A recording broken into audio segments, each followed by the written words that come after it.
be when they reach that level of vibration. So then I'm describing it and it appears to be new, but... And of course language is the address of thought.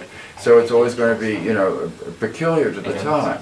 You know, I mean, there are going to be certain words that are peculiar to the time, certain sensibilities are going to change and whatever. It doesn't repeat itself per se, but there are elements of it that are obviously recognizable from the past. I think right now we're going into a very creative period because I think that the economy in America is softening. And I think that when the economy softens, it makes it possible for people to be more creative because it makes space available.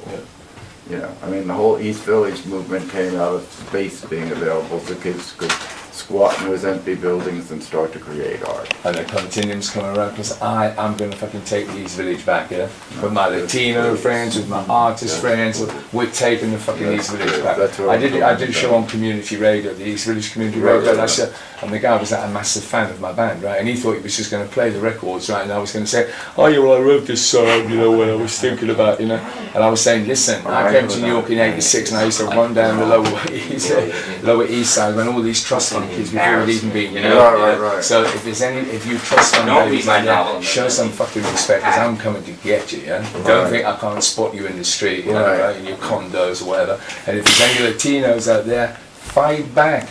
You don't have to take this shit, You kick them out of fucking Central and Latin America, you know. You can kick them out of your fucking homes here, you know.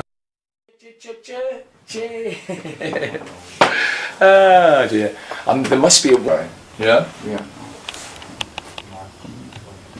Yeah, and the story about the picture is the three boys in Barcelona.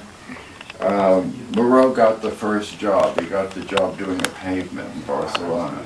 So Picasso and Moreau very jealous. I mean, Picasso and Dali very jealous of him because Moreau finally got his job. Picasso allegedly did this one for a guy that collected pink ladies, and he's got the fella who ordered this picture has a museum now in his town in Sitges, which is about 40 miles south of Barcelona, 40 kilometers south of Barcelona, and the whole house is full of pink ladies. By Miro, by Dali, and by Picasso. Wow. Yeah, and paid, you know, I guess the equivalent maybe $30, $40 a piece. Say that again, Joe? I'm paid, a little bit deaf. I guess the American equivalent $30 or $40 a piece for them. Right. Yeah. Okay. Yeah. I mean, he paid guys, you know, hotel tabs and bar tabs and what have you. So what he put in. Do you know what I think it was? And you know why I think they got them so cheap? Because I think the person that had them thought that the artist was called Pie, women's tits, like breasts, like right. Pie was it Pie Wasso? Yeah, right. Yeah, I know. Pie Titsa. This graffiti artist works into the whole group of graffiti artists. Well, I tell you, they all call themselves. Can we, you know, the continuum of art? Okay. Can we just reunite?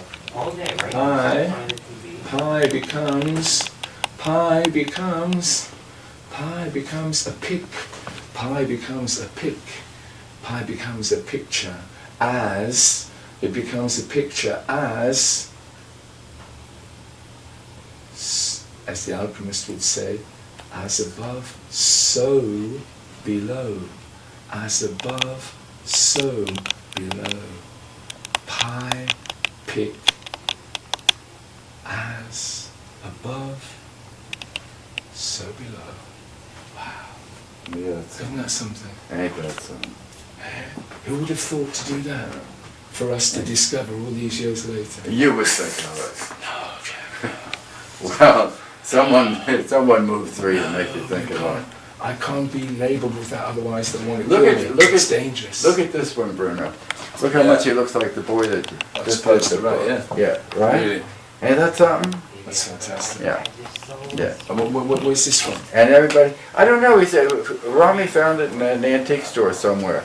But the boy is some group, you know, that was, I guess, part of the punk movement. Oh, she's wonderful. Yeah, she's wonderful. She's still alive? Magical. Yeah, she was magical, yeah. Magical. Just talking about her, Audrey Putman's coming out with a jewelry line. And I was had the privilege of being at the French Embassy the other night, and there were a bunch of people talking about the experience when so many of the American expatriates were in Paris, and you know what that era was like, and what I mean, there were some of them there, you know, who were of a certain age and actually remembered, you know, talking about a continuum. You know. Yeah. I feel that I'll say one last thing that I remember, like about 1973, I was living in a squat. You know what a squat is? You know, like homeless people. Yeah, sure. I was living in a squat in the south of London, yeah? And there was this old professor of higher mathematics from London School of Economics, and he'd spent his whole life in academia, yeah? And you know, he got his whole identity and self-esteem from being in academia, and he was one of the most brilliant lecturers in higher mathematics. But when he finished with the London School of Economics, he just became a complete cider-head and alcoholic, you know, because there was nobody to give him any credibility. And he was living in this squat with us. I was like about 23 at the time, and he was really drunk one night, and he started talking about how there was a mathematical formula equation to prove that time was a moving spiral. Now, when I was a child, time was a moving spiral. Now, I used to have a number of recurring dreams when I was a child. One of which was that when I was about 3 or 4, that I was in space looking back on the Earth, right? And I was in a space, and at that time they hadn't even sent Sputniks up, like in 1953, 54. And I was in space, and I can still remember the sound of myself breathing, like, as I looked back on the Earth against the backdrop of space. And when man first went to the moon, they said, this is the first picture taken of the Earth from space. Right. And another planet was like, well, no, actually, that was my dream. Yeah? Right? And another recurring dream I used to have was falling down a moving spiral. And it's like landing on my arse and thinking, how did I get back down here? I know that this spiral, right, is that a kind of like DNA kind of, it's something that I should be on, but I should be going up it, not coming down it. Right. I'm in the right place, but I'm going the wrong way, right? So when he said, like many years later, oh, time's a moving spiral, I said, what do you mean? And he went, and he got a bit of paper, right? And he just drew a diagonal line. He said, look, if you see time as being linear from that diagonal from A to B, right? On a two-dimensional bit of paper, yeah? And you live a two-dimensional life, then that's what it is, yeah? He said, but let's roll it up. Let's introduce space and make it into a cylinder. So as you introduce space into linear time, then you have a cylinder, and that line becomes a turn it up like that. You got a fucking moving spiral. And if you think about it, I mean, the further out you look, the more it becomes those spirals. The further in you look with quantum physics, the more it becomes those spirals. Yeah. So it probably has something to do with the nature of energy somehow. So I'm going to go back to my seat that I came in at. Okay. And I would like it if you'd sit down, and then I'm just going to imagine that the whole movie is just rewinding. You know, when the first time I ever took LSD, right, in 1969, the Isle of Wight Festival, and about 20 minutes before the Who came on, I took this really strong Californian sunshine, right?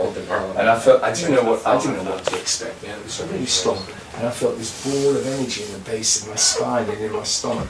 And then it felt like cold electric hands, you know, just grabbing my spine, going on my spine. Each time it gripped, one hand would go one way and my spine would go one way, and I felt like all my spirit was being twisted on, till eventually it was just about to explode in my head, and the Who came on and I went, my work is done, now look at him, he's never been more alive.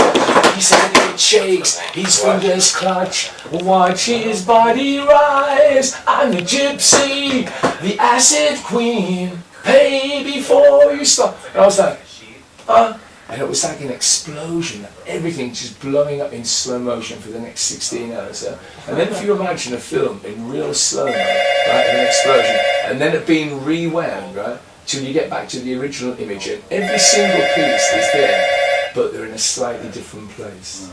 Have I had that feeling? Of like, you can never get back to that moment. Each moment is unique, no matter how intelligent or no matter what recollection. And that was that, wow. And I really felt then, the same as when I read this Gabriel Garcia Marquez novel, 100 Years of Solitude. Well, I never actually finished it, because the first time in my life I was reading a work that was, it was fantasy, but it was fantasy South American style. I've read books where it's taken me on a journey, but I've been able to close the book and get back to the point of remembering opening the book, But with that thing, I suddenly realised I'd been transported into another dimension. And no amount of closing that frigging book was going to get me back there. I've been taken by somebody else's wizardry.